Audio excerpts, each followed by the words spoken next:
have lived under the threat of death for a year now. No more prolonging the inevitable.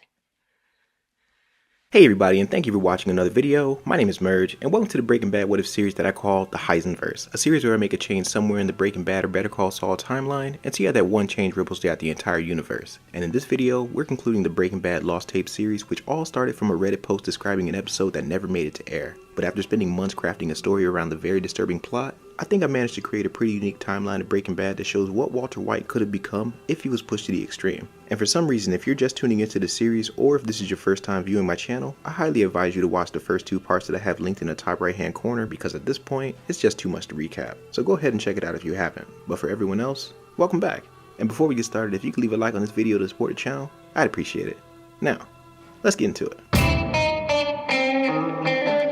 It's been 3 months since the failed assassination attempt on Walter White's life, and since then, he seemingly disappeared. And with many believing that he died from the cancer months ago, Gus wouldn't be able to relax until that was confirmed and the bodies turned up.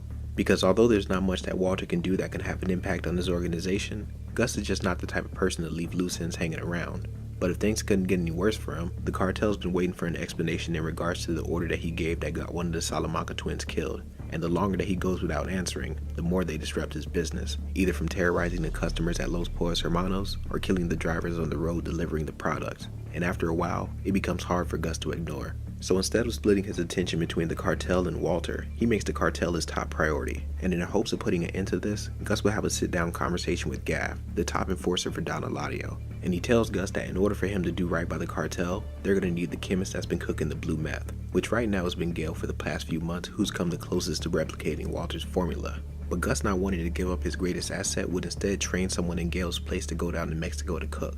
And the only disposable person that he has that he can trust with a job this big would be Victor. So for the next 2 weeks, Gail and Victor work together to get his cooking standards at least up to 90%.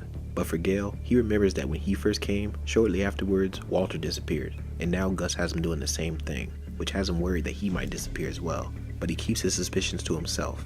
And once Gus was confident in Victor's cooks, he as well as Mike and Tyrus would leave to Mexico to meet with the cartel and leaving a handful of guys to look out for Walter.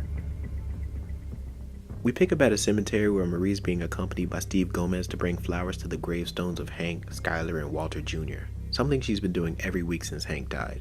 And while they pay their respects, a bearded gravedigger watches them from afar and doing his best to stay hidden. A man we come to find out is actually Walter White. And after getting away from the Salamancas, he went back to the junkyard to see if Badger's cousin can help him out again.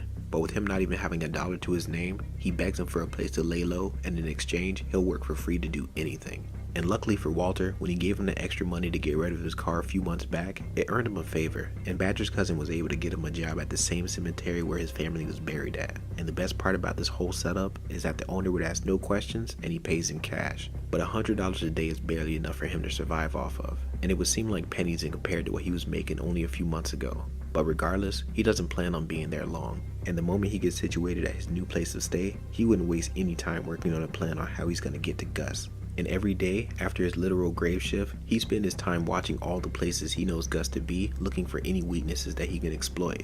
But days of watching turns into weeks, and no matter where he looks, he just can't seem to catch Gus alone. From the laundromat to Los Pollos Hermanos, he's always got Victor, Tyrus, or Mike with him at all times, making it impossible for him to get close. And after going months without his treatment, the cancer's been eating him from the inside out and having him wither away as the days pass. And with him not knowing how much longer he can go on, Walter starts to doubt himself that he can even pull this off, and bringing him to where he is right now, a man who's almost unrecognizable as the once loving husband and father. But anytime Marie stops by the cemetery, those are always the hardest days for him, because he'd like to think that she would still see him at the same Walter that she's come to call her brother-in-law, but he knows that's just a fantasy. And she, like the rest of the world, either thinks that he's dead or wants him to be, and he can't blame anyone for feeling that way.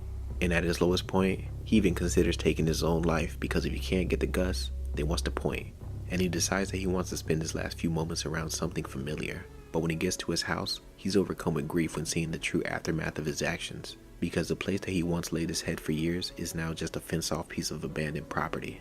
And he whispers to himself while closing the car door, "I'm so sorry, Junior. I'm sorry, Skyler. I should have been there for you too. I should have put you first. I'm so sorry I didn't."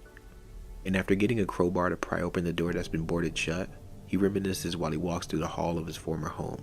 but when he hears what sounds like a group of kids in the backyard, he goes to look outside through the window. But instead of kids, he sees a bunch of meth heads that smoking the blue meth in his backyard right inside the now drained pool. And bearing witness that the blue meth is still out there, the desire for revenge is reignited within him. Because there's only one other person on Earth that can cook the blue sky, and seeing something that he created get taken and passed off as someone else's reminds him of all those years ago at Grey Matter, and how Gretchen and Elliot took a company that was supposed to be his, and now here's history repeating itself. And with his wedding ring around his neck serving as a reminder of what he lost, Walter leaves the house with a restored sense of purpose and vows to do whatever it takes to destroy Gus's empire, even if it's the last thing he does. When Gus and his men arrive in Mexico, he presents Victor to the cartel chemist, and for the next few hours, Victor follows all the steps taught to him by Gail and finishes off with a batch that gets up to 91%, which would be considered low in the eyes of cooks like Walter or Jesse, but is easily better than anything that cartel could come up with. And once satisfied, they're brought out to the pool at Don Eladio's compound, and while they wait, Gus says to Victor, who's standing by his side, "Just remember the plan." And Victor slowly nods in response. And moments later, the cartel comes out surrounding Gus, Mike, Victor, and Tyrus, and amongst the cartel members would be the last of the Salamanca bloodline, Leonel and Joaquin Salamanca, who are still angry at Gus for giving the order that got Marco killed, but after a brief stare down, Eladio calls Gus over and they hug, breaking the tension in the air. But while Eladio would seem to be happy to see him, Gus would be all business, and he introduces Victor to the cartel as a way to bury the hatchet, and he presents him with a bottle of Zofiro Añejo to sweeten the deal. And Eladio is beyond excited when he sees the bottle, and he gives everyone a shot, with the only ones refusing being the Salamancas. But when offering one to Victor, Gus tells Eladio, "Don, I do not recommend him drinking. This one has only one kidney." And wanting to protect his newest asset, Eladio takes the shot back and gives it to Gus. And after a group salud, they get the real party started. Salud! And after mingling with Eladio, Gus requests to use the restroom, but in a matter of seconds, bodies would start to drop left and right, and the first person to take notice would be Leonel, and he begins to slowly arm himself with a pistol, and when he catches Mike going after Gaff getting ready to strangle him, he takes aim getting ready to shoot. But before he can get a shot off, both Victor and Tyrus open fire on him and kill him the deadliest of the Salamancas, and his body along with Don Eladio's would fall into the pool, turning the water from an ocean blue to a blood red. But Gus's victory would be cut short when he collapses from ingesting the poison tequila, and Tyrus and Victor carry him over to a car that still has keys, and while everyone is getting in the car, they're attacked by the final Salamanca, Joaquin, and he opens fire on them and hitting Tyrus in the chest, but Mike returns fire and kills him with a headshot. Then the four of them leave the compound and head towards Gus's doctor. Back over in Albuquerque, Walter's been doing some recon at the laundromat and the Los Pollos Hermanos restaurant for the past few days, and he noticed that Gus wasn't at either of these locations for quite some time, which gave him the opportunity to explore a different weakness, because if he can't get to Gus, he can get the next best thing, his lab. But there's only one other person that he knows that can help him gain access inside, and that would be his former assistant, Gail Bedecker. And after a few days of tailing, Walter manages to find out where he lives. But he's conflicted about going to talk to him, because even though they become close during their time together at the lab, at this point, he doesn't know where Gail's loyalties lie, and he dreads what he'll have to do if he sides with Gus, but it's either this or nothing. So for the next few hours, Walter parks outside the apartment building and he watches through a pair of binoculars before going inside. And when he sees that the area is clear and none of Gus's men are watching Gail, he nervously walks to the apartment. And once he was standing in front of the door, he knocks, hoping in the back of his mind that Gail doesn't answer. But when he hears the music inside turn off and the doorknob begins to turn, he prepares for his reaction. And when Gail sees Walter, he looks at him like he just seen a ghost. But Gail, being the kind of person that he is, will go in to hug Walter and is just happy to see that his once good friend is still alive. And he invites him into his apartment where Gail's boiling water to make tea, and he offers Walter some, to which he accepts. And while they wait, him and Gail catch up, with him asking so many questions to Walter, saying, "Wow, just wow. Where have you been this whole time? They told me that you were dead. What happened to you?" And Walter, not wanting to show his cards just yet, would ask him, "What did they tell you exactly?" "Well, after you left, the next day when I got to the lab and you weren't there, Mr. Fring came down and told me about a shooting that happened, and I heard about your wife, and I'm sorry." Gail explains, "Thank you, Gail. I appreciate that. And where's Gus now?" Walter questions. "I'm not too sure, but him, Mike, and the other two scary guys went on a trip, but should be coming back by now. And when they hear that you're back and okay, we can actually get you back in the lab and it can be like old times. Oh, the tea's ready." Gail says with optimism as he goes into the kitchen to get the tea. And Walter, who can't afford to give up his element of surprise, knows what he has to do to keep Gail quiet. And with his back turned while he's in the kitchen pouring the hot tea, he spots a knife on the countertop and he slowly walks over to Gail and he tells him how he likes his tea while he also grabs the knife. But he hesitates when he catches a glimpse of himself in the reflection of the blade. But when Gail turns around holding the 2 cups of tea, he says to him, "So speaking to Gus, I was suspecting that he was actually trying to..." But he's cut off when Walter stabs him in the chest and causing him to drop the tea and shattering the cups on the ground. Gail would then look down at the blade in his chest with complete surprise, then back up at Walter, who's just saying over and over, I'm sorry, I'm sorry, I'm sorry, I'm sorry, I'm sorry."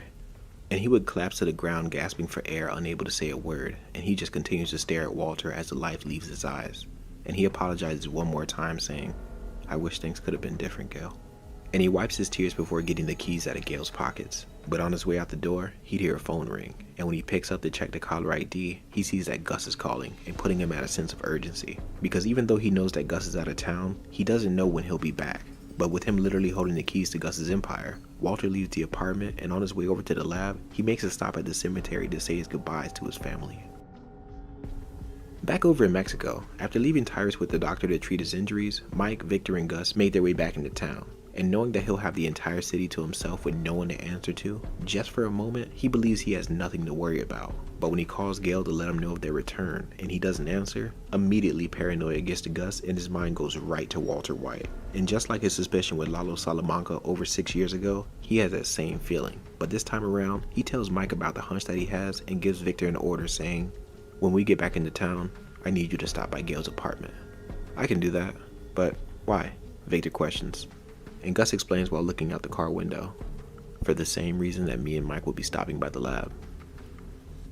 Over at the cemetery, Walter White stands in front of the gravestones of Skylar and Walter Jr., and while dusting off some leaves, he drops down and begs them for forgiveness and tells them, "I know I can never make things right with you guys, and I can't ever say sorry enough, but I started this, and I'm gonna put an end to it. All of it. And I'll see you soon." He then began to cough uncontrollably, and when he sees the blood in his palm, he knows that he doesn't have that much time left. So after his final goodbyes, he gets up and starts walking back to his car. But when he passes Hank's gravestone, he wouldn't be able to look in that direction with the memory of his death being so fresh in his mind, and he purposely looks down at the ground to avoid eye contact. But while he continues to walk, with him not looking ahead of him, he'd accidentally bump shoulders with a woman who's walking opposite to him. And we find out that it was actually Marie, who was there for her usual visits. And when she gets a look at the man, he looks eerily similar to her ex-brother-in-law that she's sworn had died months ago. And even if there's a 1% chance that it's actually him, she takes it as an absolute certainty. Because after everything that happened with Walter Jr. and Skylar, she's never gotten closure for their deaths. But now, she can be the one to finally get them justice. So while she gets into her car to follow Walter, she makes a call to Steve Gomez to tell him of her discovery. We pick up at the laundromat where Walter was able to just walk in, and once he reached the back area where the broken wash machines are, he presses a button on one of them and it begins to tilt forward, allowing for him to enter. And with Gail's keys, he's once again back inside the meth super lab. But Walter wouldn't know that Marie followed him and she snuck in right behind him, and when she sees the washing machine reveal some kind of underground pathway, she's back on the phone calling Steve Gomez and says in a whispered tone, "Steve, how far away are you?" And he says while driving, "About 5 minutes. Do you still have eyes on Walt?" "Yeah, but things are getting weird. I think there's some kind of underground hideout underneath the laundromat," Marie says, trying to stay hidden. "A hideout?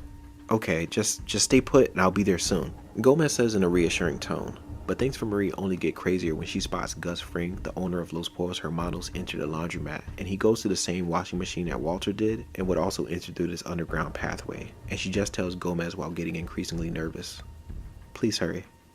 Then back inside the lab, Walter begins to rig the lab for a fire, but in his weakened state, he moves a lot slower and is only able to tip over a couple barrels of methylamine, but that should be more than enough to burn the lab down. And choosing not to wear a respirator, he ends up coughing up more blood, but he keeps going. And the last piece of the puzzle would be for him to plant some exposed wires on the ground to ignite the methylamine. But when he hears the sound of an elevator shaft opening, it stops him in his tracks, but Walter makes no attempt to hide, and when the gates open, he'd be looking at Mike with a pistol drawn who says, "What are you doing here, Walter?"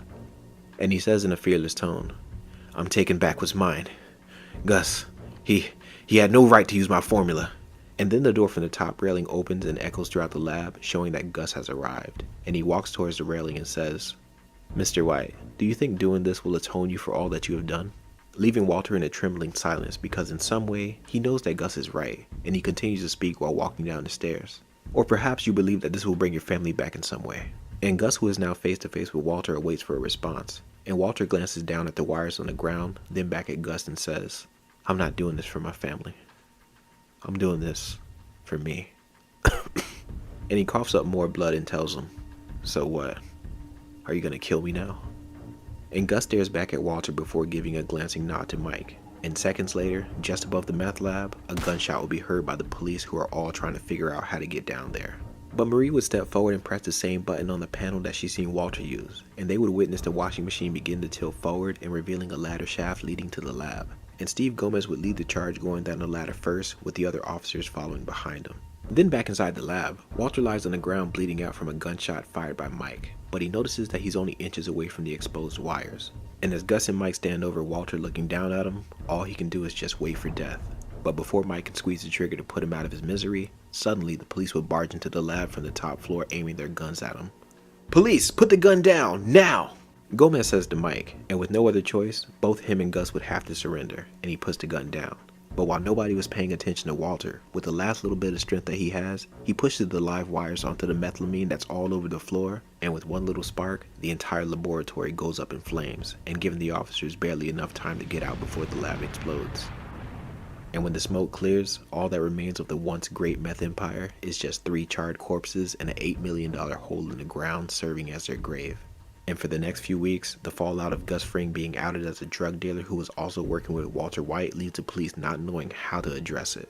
And as far as Marie, we find her still dropping off flowers at the cemetery. And where there was once anger and pain has since been replaced with peace and acceptance, because now she can finally move on knowing that she was able to stop Walter and get justice for her family. And once she leaves the cemetery, she gets back into her car. And with her bags already packed, she decides to leave town and finally start a new chapter in her life. Hey everybody, and thank you so much for watching this video, and I hope you enjoyed another story from the Heisenverse and a conclusion to the Lost Tape series, which in my opinion has to be the perfect alternate timeline to Breaking Bad, because it has all the same elements but just a different recipe. And in all honesty, I don't think I could have expanded the story the way I have without the support from you guys. So I would just like to say thank you to everyone who's been supporting the channel, some since day one. You know who you are. But I cannot express to you how much it means that people from all over the world still wants more Breaking Bad, and I'm just honored to be the person to deliver. So thank you to the 31,000 subs, and here's to 100k in 2024. But now I want to hear from you guys. What do you think of this story? Did you like it? Was it worth the wait? And could you have foreseen the ending? Whatever it is, let me know down below in the comments, and I'll do my best to respond. Until then, my name is Murge. Later.